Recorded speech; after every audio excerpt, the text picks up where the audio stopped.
cell division is responsible for growth.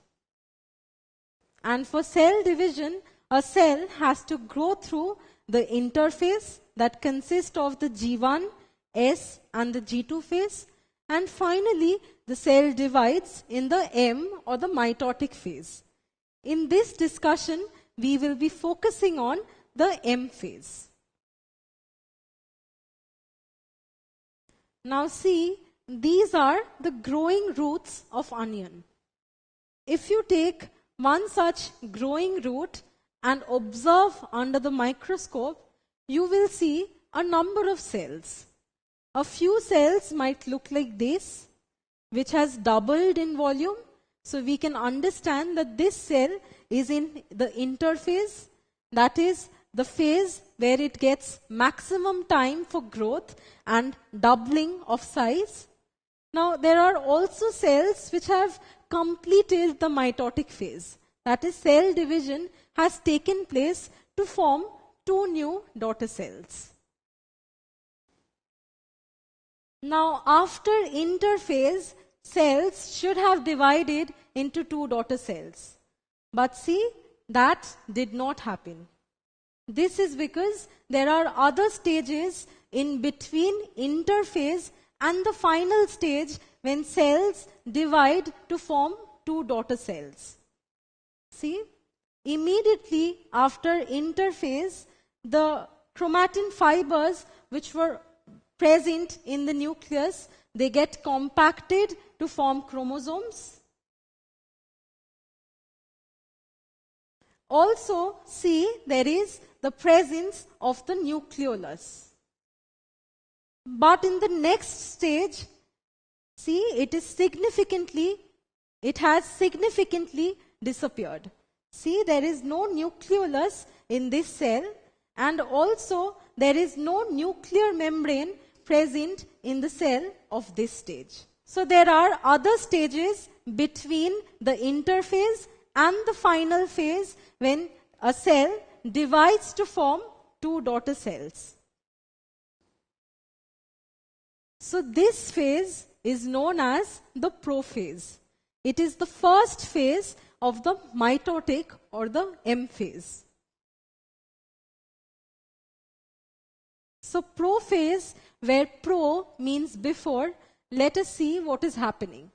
The chromosomes are getting compacted, the nucleolus disappears, the nuclear membrane starts disappearing as well, and the centrosomes start moving to the opposite poles.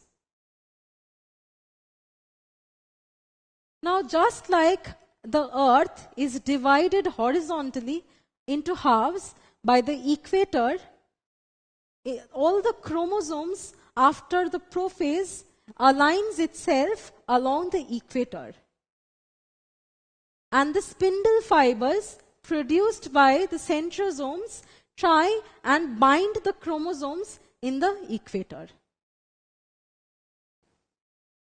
This phase is known as the metaphase, where meta means adjacent. Now, just like a game of tug and war, when two opposing teams pull a piece of rope in opposite directions, similarly, see, spindle fibers given out by centrosomes pull the two identical strands of a chromosome towards the two poles. See, this centrosome would pull this identical strand of the chromosome towards the pole, whereas this centrosome will pull this identical strand of the chromosome towards the opposite pole. Now, because of this opposing force, the strands start moving towards the poles. See, the strands which were previously present on the equator now starts moving towards the poles because of the force applied by the spindle fibers. This phase is known as the anaphase, when the two identical strands of the chromosome move to the opposite poles. So 46 strands move to each pole. So both the poles have the same genetic material as the mother cell. So after anaphase, what happens is the spindle fibers starts to disappear. The nucleolus starts to reform. The nuclear membrane reforms once again. And finally, there is formation of chromatin fibers from uncoiling of chromosomes. So this phase is known as telophase. It is the last phase of the M phase.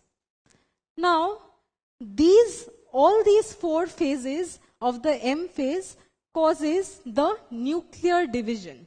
That is karyokinesis, where karyo means nuclear and kinesis means the division. But karyokinesis is not enough for cell division. The cytoplasm needs to divide as well. So let us see.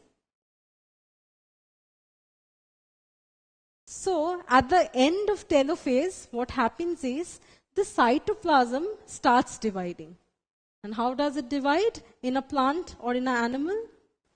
Now cytoplasm furrows in the animal cell, forming 2 new daughter cells. This process is known as cytokinesis, where cyto comes from the word cytoplasm and kinesis means division. But in case of plant cells, see, furrowing of cytoplasm does not take place, but there is a cell plate formation which causes the formation of 2 new daughter cells. Now, the daughter cells have an equal distribution of organelles as well. Now, try and recall that these organelles were formed in the G1 phase. So the organelles had been duplicated. So both the daughter cells have an equal distribution of organelles.